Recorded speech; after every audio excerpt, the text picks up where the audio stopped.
think you have to okay that. Good. Got it? Okay. Got it. Hey, this is Azriel Lawless. And once again, you have fallen into Hella Vella, and we're here to do another Lawless interview. And today we are going to be talking with Vella author Scott Walker. And Scott writes a flow called Ruined, not ruined, ruined. And it's a YA urban fantasy, and it just looks awesome. And he's going to tell us about it today. Tell us a little bit about Ruined.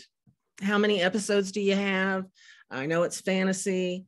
What gave you the idea? There's a lot to unpack in that. Let me start with what it's about. I like to bill it as a high action, low romance urban fantasy.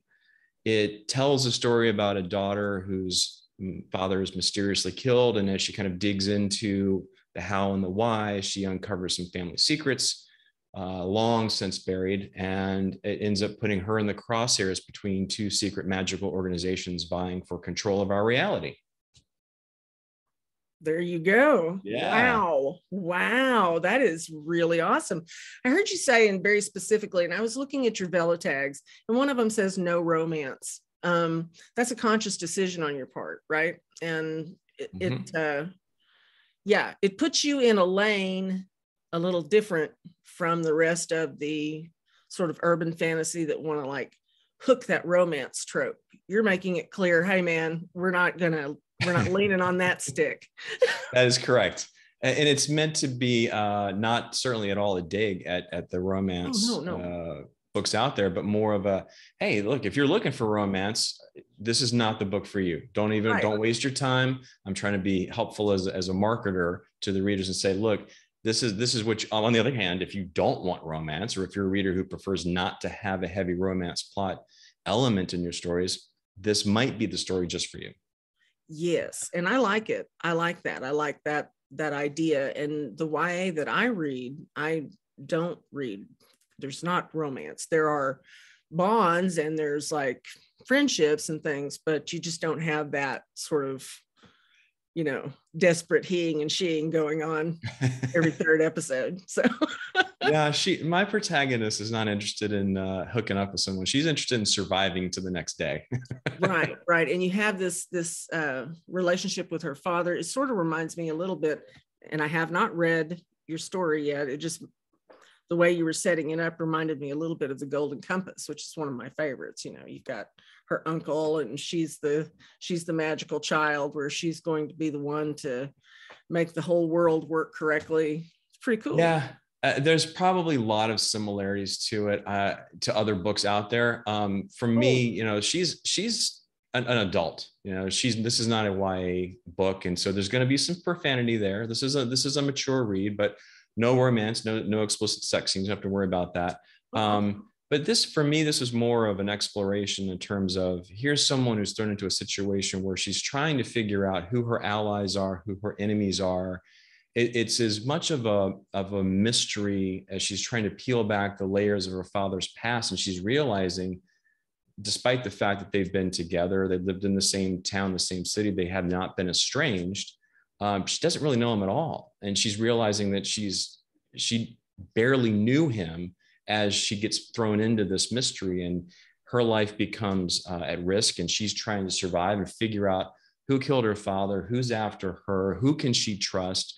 Her Uncle Jay starts off like, yeah, he's my Uncle Jay. I've known him for all my life. And then that all kind of gets turned into I'm not sure I can trust him anymore as she gets more information coming in. And it's an exploration about trust and family and finding her own path forward as she's got these two groups who are trying to control her destiny.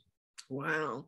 I'm looking forward to that. It's a much richer plot line than what I imagined when you first described it. So yeah. Well, that's how it is in my head, Azriel. We'll see how it is on the page. Yeah, you're writers. That's the way exactly. So I know that you're not new to writing. You've been writing for a long while, and you have a degree in writing, correct? I got a degree in English with an emphasis in creative writing in 1989. And then I promptly ignored it for several years until the late 2000s, I think, somewhere around there. I had this idea for a fantasy, straight up fantasy, medieval Japan inspired world. And I had some stories I kind of wanted to tell, but again, never took the plunge, and watched Amazon launch KDP, watched them start making the Kindle readers. Kind of, you know, I don't know why I didn't jump into the pool sooner, but I kind of stood on the side watching all this stuff unfold. And it took until 2009, 2010, when I finally said, I'm going to do some writing. And I won't bore you with the details about how that came about. But long story short, I sat down and actually started crafting fiction for the first time in like 20 years around then. And off and on since then, been kind of revisiting that, like, oh yeah, you know what? I really like this. Why have I not done this? And started writing novels and started exploring other genres until finally I published two short collections, one in 2019, one in 2020. And then in 2021, I published the first three books in my urban fantasy series. So kind of feel like 2021, I could actually check that box and consider myself a true author. Wow. Although technically, I guess I was an author in 2019. So it took me a very long time to go from that degree in creative writing to actually self-publishing full-on novels. But that's the course I took. What can I say? Right.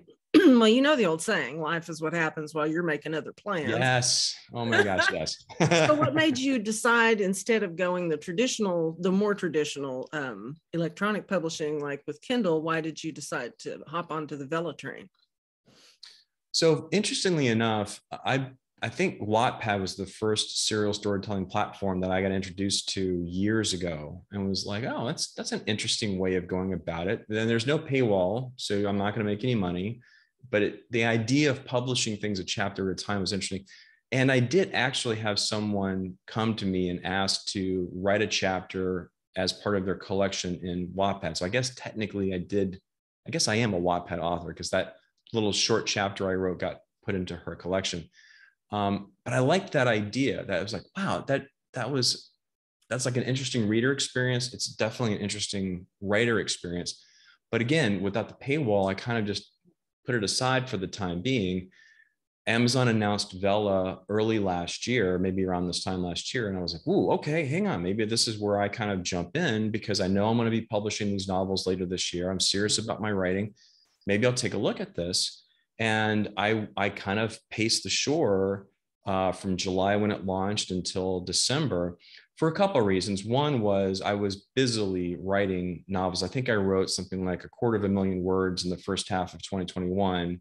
Wow. And then spent a couple of months editing those to get them up on KDP in July, I think September and October. So I published the third one Halloween last year. That's when I kind of took a breather from that series and was like, okay, what do I want to do right now? And I was like, I think it's time to try Vella. I've got this idea for a series. Maybe rather than working on that series, maybe I'll just try the first book on Vella and see how it goes. And it's a very different writing experience for me. So my urban fantasy series takes a more, I think, leisurely pace in terms of how the chapters unfold. I usually try to end on a note that prompts readers to the next chapter, but I can't always do that in a novel. With this Vella one, I specifically wanted to tell the story where each episode was going to be short, like 1,000 words, give or take 100 or 200 words. So they're very short, fast reads. I wanted them to be very lean, really choppy, really punchy. And if I could, end every single one on some kind of a cliffhanger or some big reveal, some kind of a recontextualization or some new secret that the protagonist comes across that totally changes how she's viewing her world. That was my goal. I would never write a regular novel that way with such short chapters and kind of always having those cliffhanger endings. So it was a very different experience for me, but I really like how it's turned out. I think it's a great read for someone who's interested in that serial storytelling approach, where you want just a quick hit, a quick read you can read without taking up a ton of time. And it's also a page turner, page, screen, whatever. It's a page turner in that regard as well. Right. And I can't wait to start it myself. I'm really looking forward to it. Basically, and partly because it is different. You know, it's not an urban fantasy romance. It's urban fantasy. So it is. Forward to that. And So let's see, what else did I want to ask you? Oh, yeah. Part of why I'm asking is there's a little stormtrooper helmet back there. So, and I Yeah. noticed that you've named the flow Runed. So does your life imitate your art insofar as, are you an occultist? Do you like to delve into that stuff, or?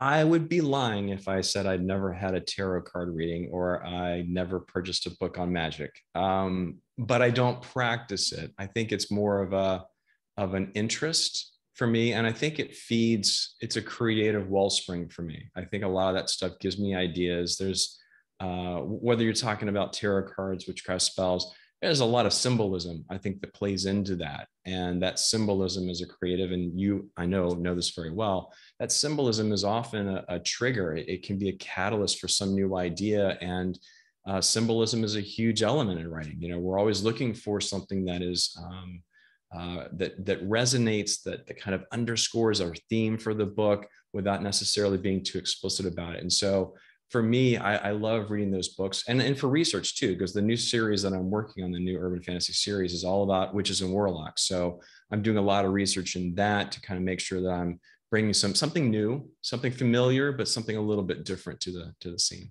Nice, very nice. I love it. So how many, actual, like, do you have costumes? Like the stormtrooper head is pretty impressive back there. Do you have the rest of the outfit to go with it?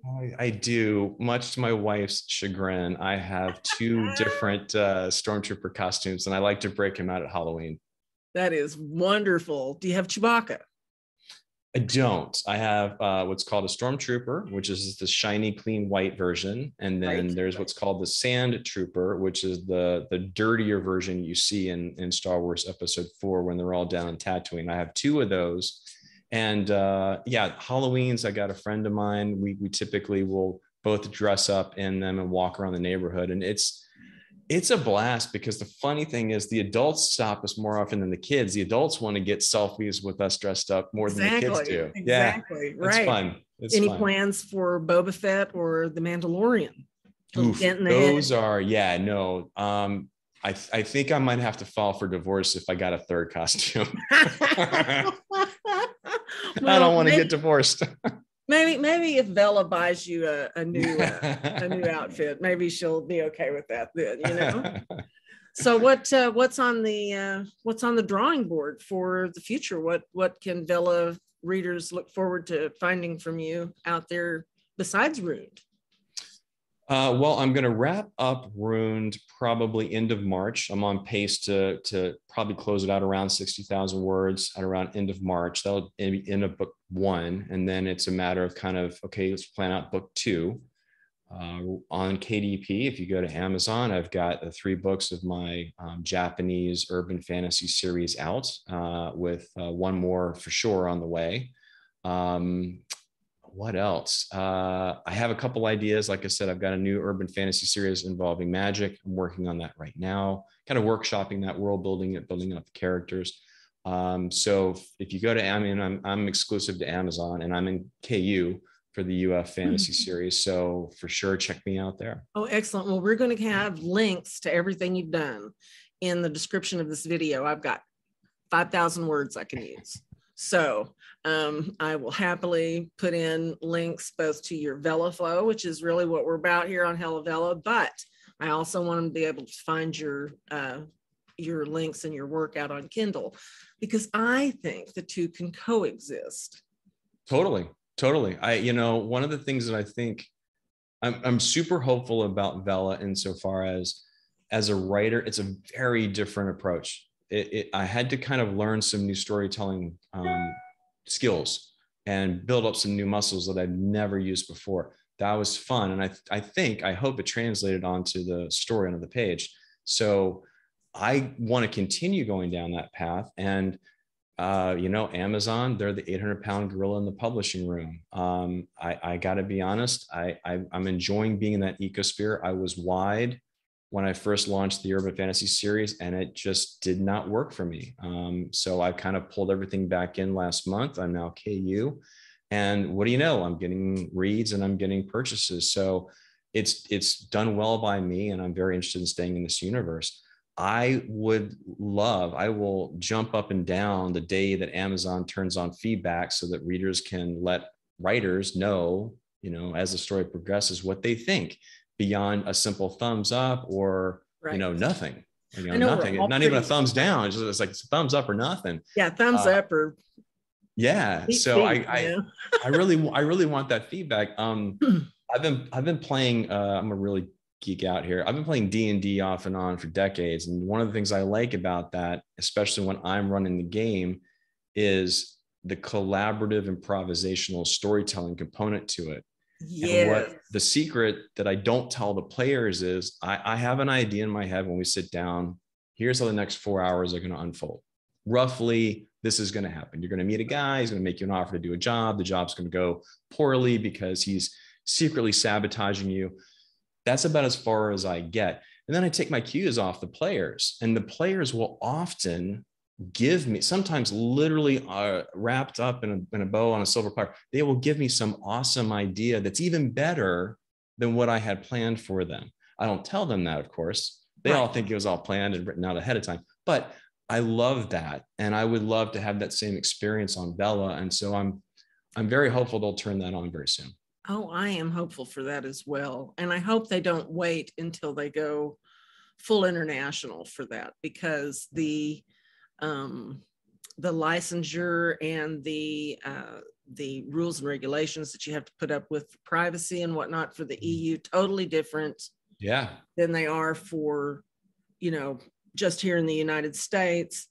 Things like Radish, Wattpad, those are made like in China or Japan, and they have different rules and look differently on international agreements and obligations.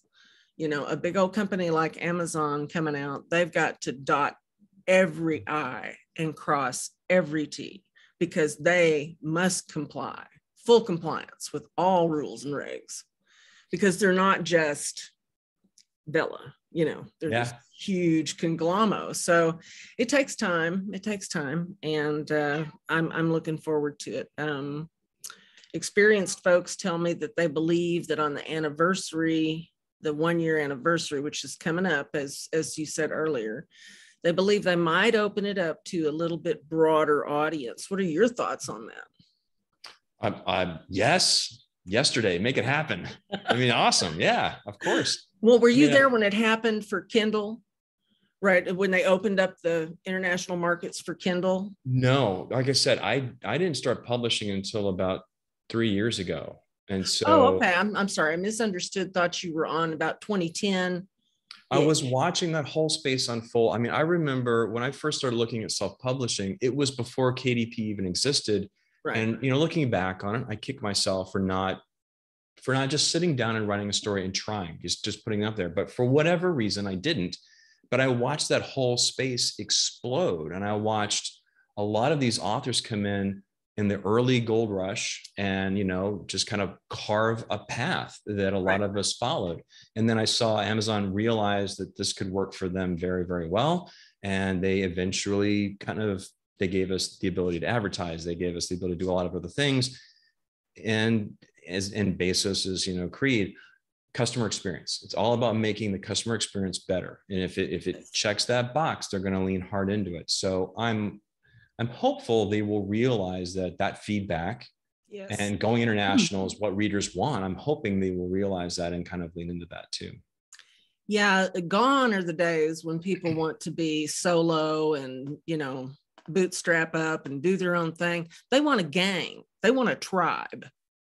Oh, well, we all want to belong. Yeah, that's what I'm saying, though. It's just a lot more in your face now than when I grew up, certainly, and you're younger than I am. But, it was a more individual experience. Living was a more individual experience. But that's not even desirable anymore. It's just not what people want.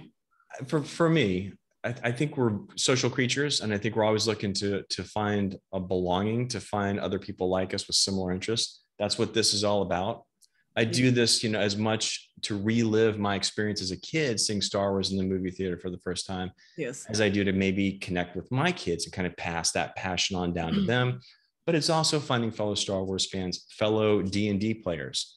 And I think you're right. Like one of the things that it's hard because a lot of writers we're kind of introverts. I fake it really well, but at heart, I'm an introvert. I don't like big crowds and big parties, but I fake it really well. And I've learned to do that.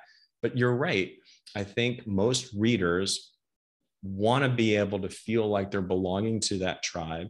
They want to feel connected to the authors that they love. I know I do. Yes. And it's not that I necessarily want to know what you have for breakfast, but I do want to get to know you a little bit better. Social media makes it very, very easy to do as an author. So like, I can't imagine trying to do this 20 years ago. I can't imagine, even with the internet, even with the web, I can't imagine trying to build a tribe online 20 years ago and making it happen. I think that's like, we're so gifted, better or worse, big tech, is pros and cons, but man, we have a lot of tools that we did not have even 10 years ago. Yes. Yes. I think I mentioned I came out of big legal when I went into writing, and my focus, I was very technically oriented, and I ran a bunch of specialty programs, but coming over and needing to, drive a social media presence. And are you still there? I'm still here. Okay. Needing to drive a social media presence, I got presented with a half a dozen fairly complex platforms just like that. Yeah. And I'm like, I'm looking at everything. I don't want to see anything else. Don't show me anything else. And so are you on, let's see, what's it called? It's not Dicta, it's not Diatribe, it's Discord. Are you on that? I have an account. I don't have my own server set up yet. That's the thing. I'm like, I don't get it. I don't understand it. I'm sitting over there like a little prisoner with my number. And I'm like, somebody come and look through the bars of my cage. Here I am.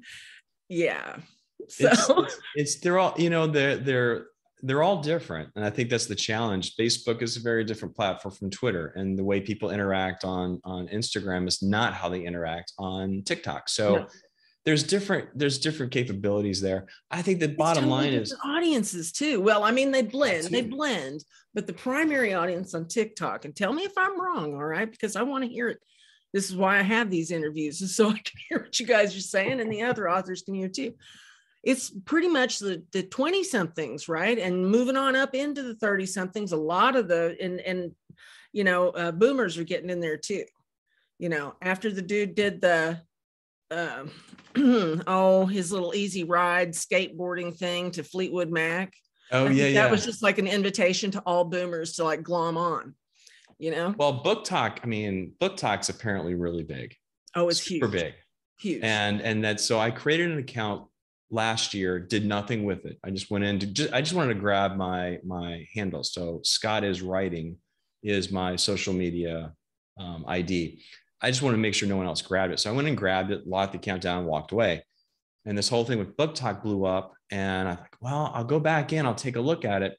It's not, I'm still trying to figure it out. Sort of like Discord. I'm still trying to figure it out. If I can figure it out and I'm comfortable using it and I feel like it feeds me, it is something that I'll explore. But right now, Discord is not feeding me, and TikTok, I can't quite figure my way into that. I'd rather take that time and that massive learning curve. I'd rather continue writing. I'd rather do some other things right now. But who knows, in 6 months, 12 months, I might go back and revisit it. But I think for authors, it's really important to stick with social media platforms you understand, that you like, and you enjoy. If you hate Instagram, don't be on Instagram. Yeah. Don't do it. Why? The time is short. Yeah. Better off writing. Right. It's true. It's true. And do you know the secret to TikTok? You can't get, have you noticed that when you post on TikTok, you can't put a link or anything like that? I think I'm not an expert in social media at all. I think if you have a business account, you can. You have to have 1,000 followers. Yeah. Then you so I'm like, it's like I could spend some time on that, but I feel like right now at my career point, I need to be writing the next story. And I made a conscious effort. I went in, I looked at it, was like, that's not for me right now. I may be giving up some sales, but the amount of time it's going to take me to invest for me is not worth it right now. Well, see, that's another thing I'm trying to accomplish with this channel is exposure and distribution. Okay, so I want people to send their ads. I do have one on here, a gal sent an ad in for her book, and it's gotten as many hits as what these interviews have.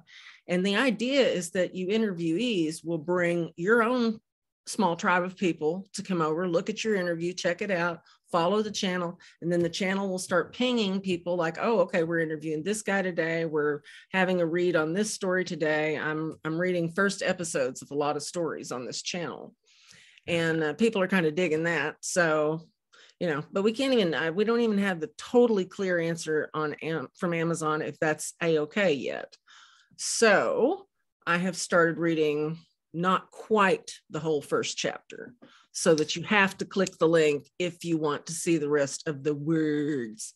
Gotcha. So there can really be no complaining on the part of Amazon. So that's what I've gone to anyway. And I've kind of gotten off the beat of this. I wanted to know. It was a stormtrooper helmet. I'm so sorry, Azrael. It's your fault. I blame you. And we pretty much touched on everything. We talked about, you know, social media platforms. You're into Facebook, Instagram, and TikTok are on the back burner kind of deal, and Twitter. Yeah, on Twitter. Scott is writing. Is that out on Twitter?